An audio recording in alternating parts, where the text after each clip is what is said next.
보이지 않는 이 전쟁이 끝나야 모든 전쟁이 종식되고 영구적인 세계 평화가 실현된다. 9부 중 8부. Nowadays, you can't even pay cash. I used to carry cash around to give to people on the street. 요즘엔 현금을 쓸 수 없어요. 전에는 노숙자들에게 돈을 좀 주거나 노점상들의 물건을 사줘서 생계의 보탬이 되게 하려고 현금을 갖고 다녔어요. 작은 노점상들은 신용카드 기계가 없으니까요. 거리에서 구걸하는 이들도 내 수표를 바꿀 수 있는 은행 계좌가 없죠. 노숙자들은 햇빛을 가리고 비바람을 피할 텐트만 있어요. 근데 어떻게 현금으로 바꾸라며 수표나 신용카드를 줄 수 있겠어요?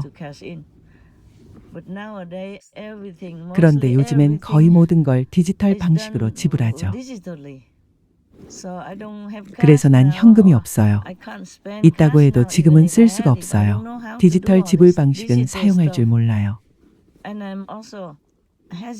게다가 아무 데서나 그런 식으로 누군가에게 내 이름을 알려주는 것도 내키지 않고요. 인간의 삶은 점점 더 안 좋아지고 있어요. 내가 은행에 넣어둔 돈은 다 출처가 있어요. 집이나 아시람을 팔아 새로운 곳을 사는 것처럼요. 출처와 관련 정보가 다 있죠. 하지만 그건 이미 오래전이고 난 기억을 못해요. 관련 문서도 전혀 없고요. 내게 그 옛날 집에 다시 가보라고 하면 어떻게 갈지 모를 거예요. 가령 스페인서도 여러 번 길을 잃었죠. 내 집으로 돌아가는 길을 몰라서요. 안다고 여겼는데 잊었어요. 한 번은 택시 기사가 거리 한복판에 날 놔두고 갔어요.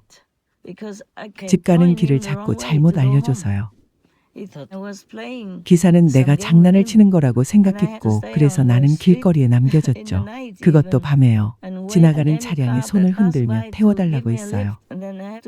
그런 다음엔 어떤 사무실에 가서 내 이름을 보여주며 여기 이 지역에 집이 있는데 대신 좀 찾아주세요라고 부탁해야 했죠.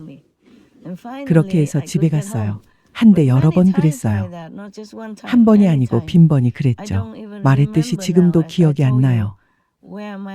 내 집의 위치, 주소도 모르겠고 어느 도시였는지도 몰라요.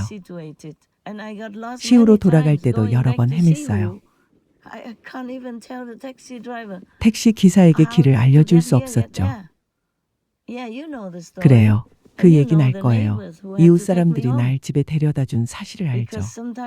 왜냐하면 때로 공항에서 나오면 늦은 밤이었고 이미 오랜 시간이 지난 때였으니까요.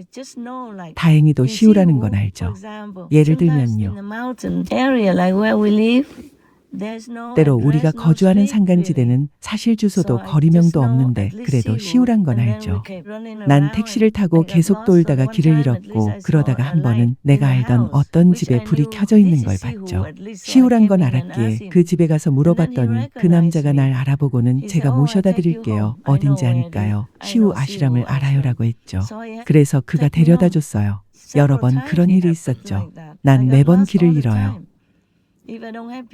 사람들이 와서 데려가지 않으면 길을 헤매죠. 대개는 나의 이른바 신의 제자들이 와서 데려가곤 하는데 때론 너무 늦은 시간이라 전화를 안 받아요. 그럼 택시를 타야죠. 근데 택시 기사도 못 찾아요. 산속에 있어서 거리명도 주소도 없으니까요. 스페인에서도 마찬가지였죠. 여러 번 길을 잃었어요. 내가 사서 고치고 새 단장을 한 집들인데도 찾아갈 때마다 헤맸어요. 그 거리명을 아는 사람이 차로 태워가지 않으면요. 왜냐하면 이따금 내가 급히 떠나면 주소도 안 적어두거든요. 그게 문제죠. 주소 같은 걸 안 챙겨요. 또 때로는 책에 적어두는데 그 책이 다른 곳에 있으면 찾을 수가 없죠. 그래서 늘 헤매요. 미국에서도 임대한 주택에 갈 때 길을 잃은 적이 있어요. 그 집을 못 찾았죠. 그러다가 내가 차를 타고 계속 빙빙 도는 걸 경찰이 보고 차를 세웠어요.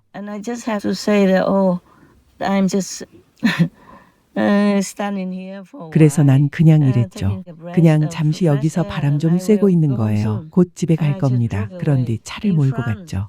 I was driving a British car. 프랑스에선 영국산 차를 몰았는데 아주 큰 시골 도로를 달리다가 또 길을 잃었어요. 집으로 가는 길을 몰랐죠. 그렇게 주변을 돌고 있는데 경찰이 와서 이랬어요. 뭐 하시는 겁니까? 좌측 주행은 안 됩니다. 여긴 프랑스예요. 우측으로 주행하셔야 해요. 내가 깜빡했어요. 시골 도로라서 다행이었죠. 길은 끝도 없이 길었고 난 결국 길을 잃었죠. 어떻게 집에 갔나 모르겠어요. 집에 있는 누군가에게 연락해서 길을 잃었다니까 그들이 내 휴대폰 GPS를 이용해 날 찾았던 것 같아요. 난 운전을 잘하지 못해요. 더는 차를 몰지 않아서 다행이죠. 이제는 차도 없어요. 대개는 직접 운전을 안 해요. 더 젊었을 때는 운전을 했는데 근처에 갈 때만 했죠. 그리고 나가기 전에 도로를 자세히 표시해뒀었죠. 기억이 날 것 같았는데 그렇지 않았어요. 나가보면 도로가 달랐죠. 갈 때와는 도로가 달라져 있었어요. 돌아올 땐 다른 길이었죠. 갈 때는 양방향이었는데 반대편에서 돌아올 때는 일방통행이거나 그런 상황이었어요. 난 내가 어디로 가고 있는지 잘 알지 못했어요. 근데 이 모든 돈은 은행에 정보가 있어요. 내 은행 계좌로 이체될 때 어디서 입금된 건지 기록이 있으니까요. 그런데도 왜 은행에서는 그 돈의 출처를 알 수 없다면서 날 애먹이는지, 왜 내 돈을 가로채서 교회와 동물주민 보호소에 기부도 할 수 없게 만드는지 모르겠어요. 완전히 잃은 거죠. 그들이 내 돈을 가로챘어요. 4, 500만 달러 정도 될 거예요. 그 돈이 다 사라졌고 이젠 현금도 얼마 없어요. 하지만 신께서 보살펴 주실 거라고 난 늘 그리 생각하죠. 그건 아마도 내가 속세를 잘 몰라서 신이 돌봐주시기 때문이겠죠. 그러니 지금까진 괜찮아요. 내 걱정은 말아요. 신께서 돌봐주시니 난 신의 말씀을 들어야 해요. 내 맘대로 그냥 나가면 안 돼요. 내가 나가야 할지 말지 허락부터 구해야 해요.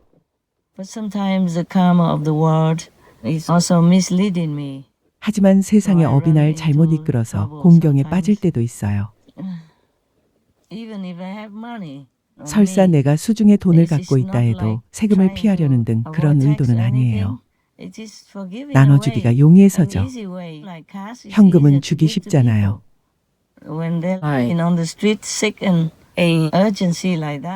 누가 아파서 거리에 누워있는 긴급 상황에선 구급차를 부를 수 있게 도와주고 추가 할증료까지 다 내가 내야 해요. 수표를 주며 이럴 순 없죠. 자신을 잘 돌보고 구급차를 부르세요. 그들은 휴대폰도 없는데요. 예를 들면요. 병원비로 낼 돈도 없고요. 어떨 땐 집을 보증을 설 사람도 있어야 하는데 그 모든 걸 내가 처리해야 되죠. 예를 들면요. 내 돈은 전부 설사 내가 수중에 지니고 있다 해도 나쁜 의도로 갖고 있는 게 아니에요. 늘 언제나 좋은 데 쓰려는 거죠. 한데 물론 이런 걸 일일이 모두에게 설명할 순 없죠. 수십 년 동안 나와 거래한 은행조차 여전히 날 애먹이고 있어요. 이 세상을 정말 모르겠어요. 여기선 살기가 쉽지 않아요. 요즘엔 어디를 가려고 해도 표를 사야 하는데 현금으로도 살 수가 없어요. 인터넷에서 예매해야 되죠. 그럼 내 이름이 어디로 갈지 누가 보게 될지 알 수 없죠. 예를 들면요. 요즘엔 비자 면제라 해서 어디든 갈 수 있는 게 아니에요. 지금은 여러 나라에서 더 까다롭게 해요. 사전에 입국 신청을 하고 관광 목적이라면 세금도 내야 해요. 세상에 1년 내내 열심히 일해서 약간의 휴가 비용을 마련한 건데요. 그런 뒤에 그 나라에 도착하면 거기서 2주 정도 누릴 소소한 즐거움에 대해 미리 세금을 내야 해요. 한데 그 돈을 낼 여력은 없을 수도 있죠.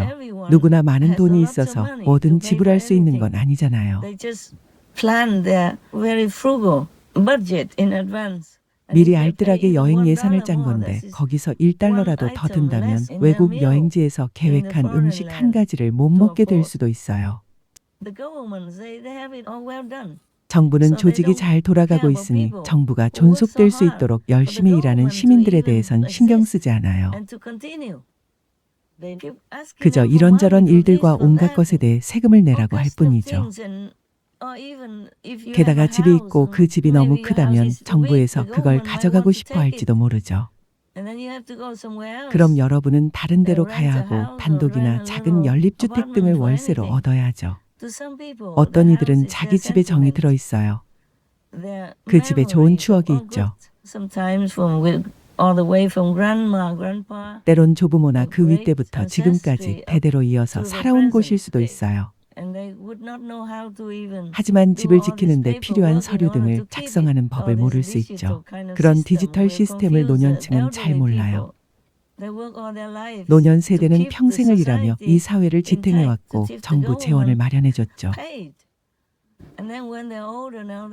근데 이제 나이 들어서는 디지털 방식의 체계를 걱정하게 됐어요. 그들은 평생을 그렇게 살지 않아서 잘 모를 수 있어요. 사실을 말하는 거예요. 나도 디지털 방식은 잘 알지 못해요. 난 컴퓨터만 하는데 그것도 내 팀원들이 오래전 여러 해 전에 이미 설치해 준 걸로만 계속 작업하는 거죠.